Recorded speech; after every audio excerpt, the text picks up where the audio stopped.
So I don't know, those of you that haven't seen it, so Christopher gives a little account of what happened, and I don't think I can believe his side. Anyway, so it says the undersigned affiant Detective Jeremy Goodwin, being a peace officer under the laws of the state of Texas and being duly sworn on oath, makes the following statements and accusations.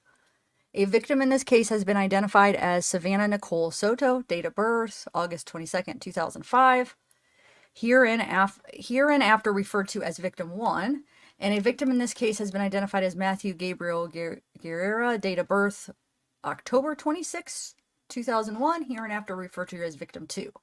So Savannah's victim 1, Matthew's victim 2. An actor in this case has been identified as Christopher Ray Preciado, date of birth September 7th, 2004, hereinafter referred to as the defendant. Said defendant is further identified in SAPD computer files under SID 1191061. Can you guys read? That's as much as I could zoom in without it going off screen.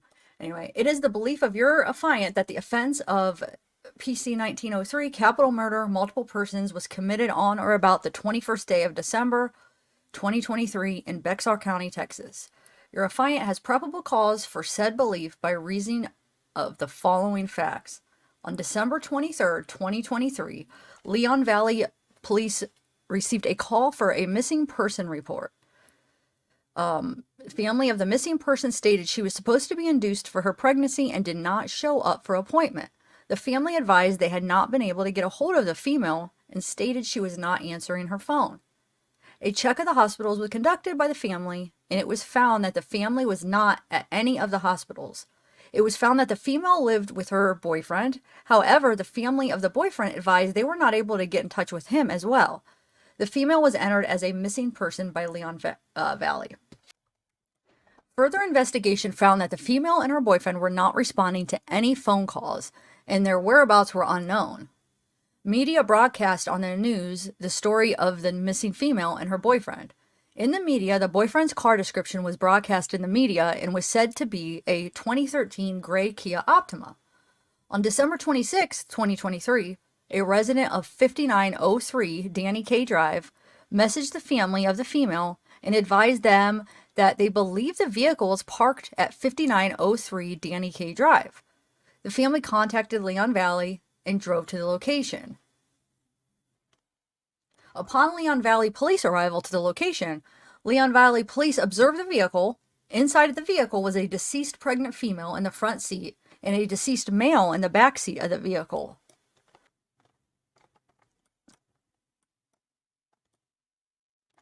Antonio police were contacted and your affiant made the location. Upon arrival to the location, your affiant observed the vehicle. The vehicle was a 2013 Kia Optima with a Texas license plate of TRC 9447. Your affiant checked the VIN number, and the VIN number was the same VIN number that was broadcast on the news for the missing couple. A check of the information through NCIC and TCIC showed the vehicle belonged to the boyfriend of the female. Your affiant observed the front right passenger side of the vehicle. Your affiant observed a deceased pregnant female inside of the front passenger seat. Due to your affiant knowledge of the female on a previous murder case from 2022, your affiant recognized the female to be that of the missing female. It's talking about Ethan, her brother. The female appeared to have trauma to her head. Your affiant then observed the back seat of the vehicle. Your affiant observed a deceased male in the back seat of the vehicle. The deceased male resembled the boyfriend to the female. The male had an apparent gunshot wound to his head. It appeared the male had been dragged into the vehicle. Your affiant did not observe any weapon near the male.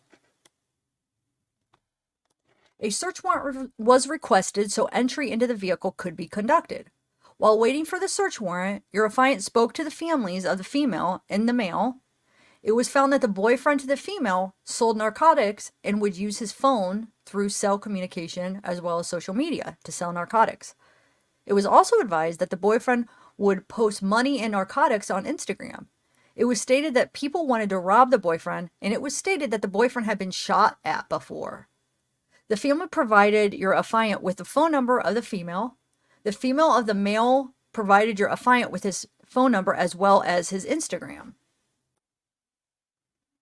When the search warrant arrived at the location, a search of the vehicle was conducted. The search found spent shell casing in the vehicle. However, there was no weapon recovered in the vehicle. There was apparent blood transfer on the outside of the vehicle that was not consistent with the boyfriend causing harm to the female. Both the female and male had gunshot wounds to the head, and the male also had apparent drag marks on his back. It was believed the female and male were killed at a different location, and the vehicle was driven to the recovered location. During further investigation, your affiant found video surveillance video at 5903 Danny K. The video surveillance found that on December 21st, 2023, around 23:59, so that's what? Like 11, oh, that's almost, yeah, that is right before midnight. It's like 1 minute before midnight. Anyway, a Chevrolet Silverado gray driving with its lights off from the vehicle recovered location. The Silverado pulled it in the middle of the back parking lot and parked the vehicle. The victim's vehicle could be seen approaching the Chevy Silverado. The victim's vehicle parked next to the Silverado. A heavy-set male exited the Silverado, and the driver's side door of the victim's vehicle opened. The heavy-set male approached the driver of the victim's vehicle and appeared to speak to the driver. The heavy-set male then got a towel from his vehicle and appears to wipe down the outside of the victim's vehicle door where he had touched the vehicle. The driver of the victim's vehicle exited the vehicle for a brief moment and sat back in the driver's seat. The driver did not match the description of the female victim or the male victim. The Hispanic male got back into his vehicle. The victim's vehicle drove behind the building where the vehicle was found on December 26, 2023. The Silverado followed the victim's vehicle. Approximately 3 minutes later, the Silverado was observed leaving from behind the building where the victim's vehicle was found. The victim's vehicle did not leave the location. It was believed that the victims were already deceased in the vehicle at the time of the video observed. It is believed that the unknown driver and heavyset male observed park the victim's vehicle at the location in an effort to hide the vehicle. Oh, it says the unknown driver and the heavyset male observed parked the ones that were observed parked the victim's vehicle at the location in an effort to hide the vehicle. On January 2nd, 2024, your affiant provided one of the victim's cell phones to Detective Knox at the Technical Investigations Unit. On January 3rd, 2024, your affiant received a phone download from Detective Knox. Your affiant found that the victim had recently searched the street of Charlie Chan Drive. Due to your affiant's knowledge of the crime scene area, your affiant was aware that Charlie Chan Drive was a couple blocks away from the victim's vehicle recovery location. Your affiant was able to discover that the victim's vehicle pinged near Charlie Chan Drive and Cary Grant Drive around 23:50 hours on the night they went missing. So that was just 9 minutes before that video, because they said 23:59, right, is when the car pulled around. So 9 minutes before that car pulled around in the surveillance video, it pinged right there at their house on the night they went missing. The vehicle did not start moving again until around 23:54 hours. The vehicle then traveled to 5903 Danny K Drive, where the victims and their vehicle were discovered on December 26, 2023. Your affiant conducted a computer research and was able to locate a vehicle that looked identical to the suspect vehicle seen on the camera with the victim vehicle. Your affiant did research on the owner of the vehicle and found the owner of the vehicle matched the description of the male that exited the vehicle on camera. Homicide detectives went to the vehicle location listed above and found the listed vehicle at the location. While at the residence on Charlie Chan, a person identified as Ramon Preciado reported knowing why SAPD was at his residence. Raymond Preciado informed SAPD detectives to speak with his son, identified as Christopher. Preciado.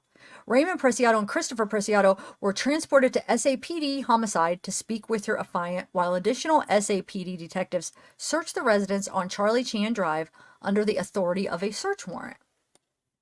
Your affiant spoke with Raymond Preciado after Raymond Preciado was read the Miranda warnings.